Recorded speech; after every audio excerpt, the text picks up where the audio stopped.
ჩინეთთან სტრატეგიული მეგობრობა კარგია, რა თქმა უნდა. ბორიას როგორც რუსს ახლა ჩინეთის იმედი ძალიან აქვს სერიოზულად და დაარბენინებს ამ თავის ხელის გოგობიჭებს მაოს დინასტიის ნაზირ ვეზირებთან. ჩინეთი დიდია და მაგარია, მაგრამ ორი პატარა ამბავი მოხდა, რომელიც პატარა არ მოგეჩვენებათ. ამბავი პირველი.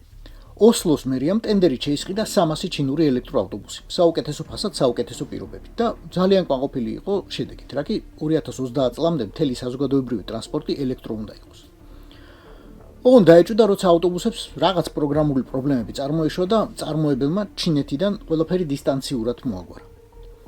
მერე დაიწყეს ამის შესწავლა და აღმოაჩინეს, რომ ჩინეთიდან ძალიან მარტივად შეიძლება ამ ავტობუსების არამხოლოდ პროგრამული განახლება და გადატვირთვა, არამედ საერთოდ გაჩერება, გათიშვა. აი, იქაურ კომუნისტებს უცებ რომ არ მოეწონოთ ნორვეგიის ხელისუფლების რამე გადაწყვეტილება, შეუძლიათ დედაქალაქის ყველა ქუჩაში ასობით ამხელა ავტობუსი ჯორივი დააყენონ. შეიძლება დაქოქო, შეიძლება გამორთო, შეიძლება პროგრამულად განაახლო. ეს შეიძლება მწარმოებელმაც გააკეთოს, ან ვინმე ჰაკერმაც. გააჩერმე და მორჩა. ახლა საწყალი ნორვეგიელები იმტრევენ თავს, როგორ აიცილონ თავიდან პოტენციური კოლაფსი ქალაქებში. და მათ შეხურებენ იმედის თვალი დანიელები, რომელთაც იმავე ჩინელებისგან კომპანია იუტონგისგან 260 ელექტროავტობუსი უყიდიათ. დანიის სამოქალაქო თავდაცვის დეპარტამენტმა უკვე გაავრცელა განცხადება, რომ ამ ავტობუსების სენსორები, მიკროფონები, კამერები და სხვა აღჭურვილობა პოტენციურ რისკს შეიცავს. ახლა ამბავი მეორე. ისრაელის არმიამ დაიწყო ჩინური მანქანების აკრძალვა. უცებ ვერ იზამენ, კარგად ბლომად ქონიათ შესყიდული, მაგრამ უკვე გაიცა ბრძანება, რომ ჩინური წარმოების მანქანებს აღარ შეუშვებენ სამხედრო ბაზებზე. ისრაელის არმიას საკუთარი გამორჩეული ოფიცრებისთვის თურმე დაურიგებია ასობით ჩინური ჩერი, 7 ადგილიანი მანქანები და ახლა გაურკვევია, რომ ამ მანქანებს ჩინეთი დაზვერვისთვის იყენებს.